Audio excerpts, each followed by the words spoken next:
Öksürük tipinden hastalık nasıl teşhis edilir?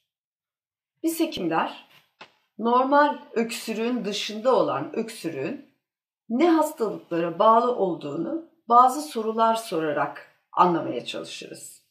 Bunlardan bir tanesi öksürüğün olduğu saattir. Eğer gündüz mü, gece mi olduğunu sorarız. Gece sabaha karşı olan öksürüklerin çoğu alerjik astım öksürüğü olabilir. Yatar yatmaz hemen olan öksürükler alerjik nezlenin veya sinüzitin belirtisi olabilir.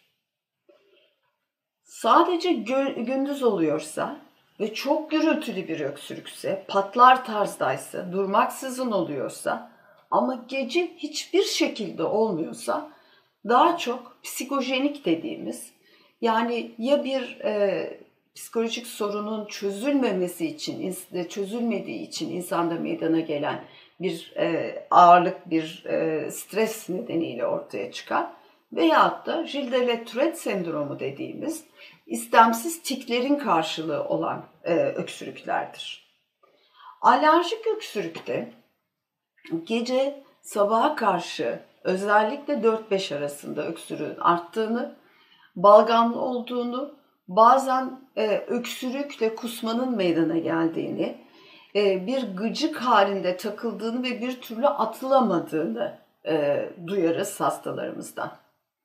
Bu öksürük gündüz de devam edebilir ama hep bir gıcık ve balgam, atılamayan bir sekresyon, bir salgıların işareti olur. Bununla birlikte ateş yoktur, geçirilmiş mikrobik bir hastalık yoktur, genel durum iyidir, enerjisi iyidir insanların.